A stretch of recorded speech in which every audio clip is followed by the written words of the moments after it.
শুভ দুপুর বন্ধুরা, আমি তো রান্না করতে চলে এসেছি। আমি বলেছিলাম না যে ফুলকপি দিয়ে আলু দিয়ে ঝোল হবে কই মাছ দিয়ে, তাই আমি তার জন্য দেখুন এখানে কড়াইতে আমি অলরেডি ফুলকপি আর আলু ভাজতে শুরু করে দিয়েছি, কারণ দেরি হয়ে গেছে। আর এই দেখুন কই মাছগুলোকে ভেজে নিয়েছি।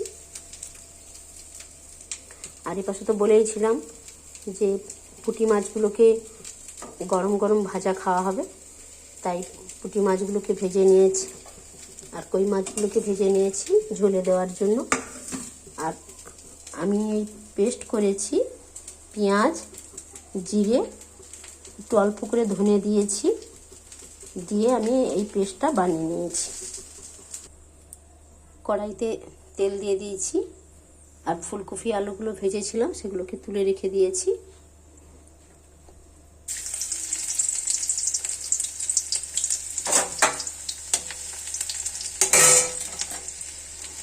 রসুনটা ভাজা ভাজা হয়ে আসবে, আমি টমেটো দিয়ে দেবো।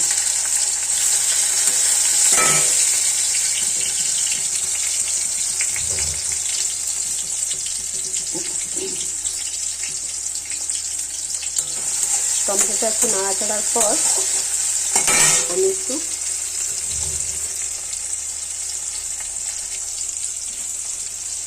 কাশ্মীরি লঙ্কা একটু দিয়ে দেবো।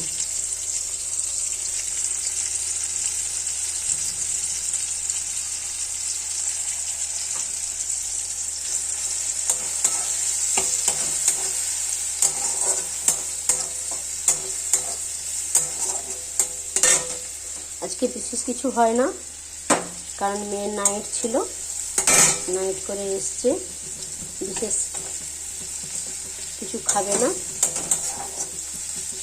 আর আমার কাছে আমার ভাইপো থাকে, ও অ্যাপেলের ঔষধ দোকানে থাকে চৈতন্যপুরে, আর ছেলে তো থাকে কলকাতাতে, ছেলে নেই, কিন্তু কই মাছটা ওর খুব প্রিয়, কিন্তু ও তো নেই, পড়ার সূত্রে কলকাতায় রয়েছে, কিছু করার নেই। দেখুন মশলাটা ভাজা হয়ে গেছে, তেল ছেড়ে দিয়েছে।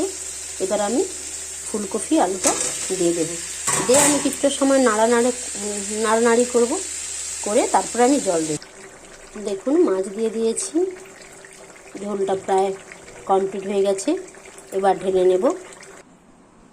কই মাছের ঝোল আমার কমপ্লিট, এবার খাওয়ার পালা, খাওয়া হবে। আর পাশে তো পুঁটি মাছ ভাজা রয়েছে।